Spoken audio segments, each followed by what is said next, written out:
Welcome back to Newsmax Now. Dr. Ben Carson may be preparing to drop out of the race. He's not going to participate in tomorrow night's debate. Today, he released a statement writing that he sees no political path forward following Super Tuesday, but Carson sounded cautiously optimistic about his campaign last night. Take a listen. As I've had an opportunity to really study our system, it has become a little bit discouraging. It is rotten. It is rotten to the core on both sides, Democrats and Republicans. Carson also attacked the political class and their so-called minions. Meanwhile, Ohio Governor John Kasich continues to hang in there despite not winning any state primaries thus far. Kasich plans to at least stay in the race until the Ohio primary, easy for me to say, on March 15th. And we're heading north, right on to my home court with Michigan, and then, I'm going to tell you now, we will beat Donald Trump in the state of Ohio, and it'll be a whole new day. But Kasich has vowed to leave the race if he can't swing Ohio. All right, let's go in depth on this now. Welcome in today's guest, former U.S. Congressman and former chairman of the House Intelligence Committee, Pete Hoekstra, who is backing John Kasich. Also, we are joined by retired Army General Robert Dees, who has been working with the Ben Carson campaign. Gentlemen, thanks for being with us. Good to be here. Good to be with you. Thank you. All right, General Dees, let's start with you. Ben Carson did just about everything but officially drop out of the race here today. Tell us what's going on with the Carson campaign. Right. Well, he's opted out of the debate, as you know, and then his next major speech will be at CPAC on Friday, where he'll lay out more about the way ahead. But when you say there's no path forward, that's basically an admission that you can't win the nomination anymore. Why not just come out and say he's suspending his campaign? Well, specifically, it says no political path forward. We look forward to the campaign in many ways transitioning into a movement. As you know, we have tremendous grassroots support. We have tremendous financial sustainability. So this is a political decision.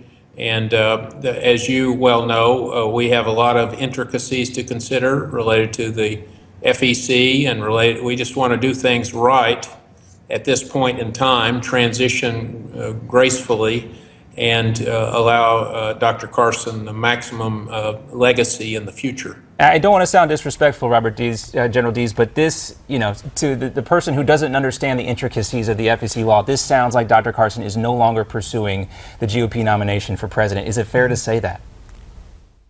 Well, I'll just say at your risk, you ignore some of these intricacies. So I will continue to deal with the intricacies, and you'll hear more on Friday. Fair enough. Fair enough. The devil is in the details. That is a good point. Congressman Hoekstra, John Kasich, a lot of folks asking why he is still hanging around after Super Tuesday. You're a surrogate for him. Tell us why. Well, John made very clear when he got into this race he was going to compete in New Hampshire and Iowa. He was going to pretty much provide a pass on Super Tuesday and then really marshal his resources for when the race does move up north, when it moves into this, into the Midwest, Michigan, Illinois, Pennsylvania, and of course his own home state of Iowa. Whoever the Republican nominee is going to be is going to have to perform well in those purple states if they expect not only to be the nominee, but more importantly, if they expect to be the next president of the United States. So John's campaign is a little unconventional, but it's going, he's right on the glide path that he outlined when he got into the race in July. But let me ask you something, Congressman, because he basically said that he thought that Trump was going to just sweep last night, which for the most part he did. And we've heard him say he's not even sure if the presidency is in his future, which to me, again, kind of sounds like an admission that he knows he's not running to be president. No, I don't think, John's just very, very realistic. I mean, he put his name out there and he's doing, I'll tell you, I've spent time with him in New Hampshire. I've spent time with him in Michigan and other places. This guy is all in to win this nomination and ultimately be president.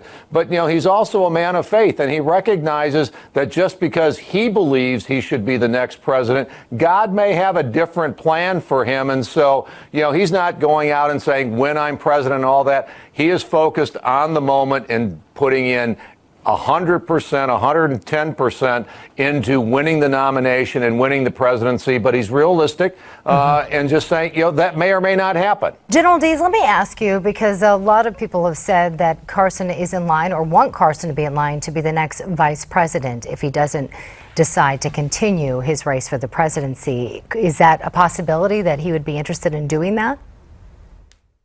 Well, first, I agree with the Congressman Hoekstra regarding being in it to win it. This is a contact sport, as you appreciate, and any candidate that commits himself to being in this race really needs to be fully committed and as the Congressman said, leave the results to God. Regarding a VP potential, certainly Dr. Carson will be on a number of people's short list, regardless of who the nominee is. And he will consider that. He's not looking for a job, but if he thinks he would be given a relevant role and if he can shape the nations and the future of generations to come, then he will consider that. I would just point out that we all recognize, regardless of what political camp we come from, that Dr. Ben Carson is a national treasure. He'll be a relevant political and social influence for the next decade or two in America. And so we just want to allow him to express his full potential to help Americans in every way possible. Pete, Governor Kasich has said basically the opposite, that he wouldn't consider being a vice president, to any one of these nominees. Do you think that's still his position? I really don't know, as the general said, and I really congratulate Dr. Carson on the race that he ran. What a credible spokesman he has been, and what an incredible individual of character and moral values. And we need his voice in the process. When you run for president, you run for president. John is running for president. If that ultimately he doesn't get the nomination, I think at that point in time you open it up and you start, he will consider whether he should be a vice presidential candidate if asked. But to contemplate at this point in time, like I said, I've been on the bus with him and people have brought up the question. It's kind of like, I don't want to be distracted. I've got a focus on two things: governing Ohio and this campaign. Other than that, don't distract me. All right. Well, gentlemen, thanks for being with us today. Pleasure to get your insight, and thank you. Glad we could talk to you both about these two campaigns. Thank you. And Robert Dees and Pete Hoekstra joining us today. More to come. Country legend Merle Haggard postponing a concert after he's hospitalized. Details on his health coming up. Plus, while some candidates seem to see the writing on the wall, others still claim a path to victory. Should they? We'll talk to a roundtable about that.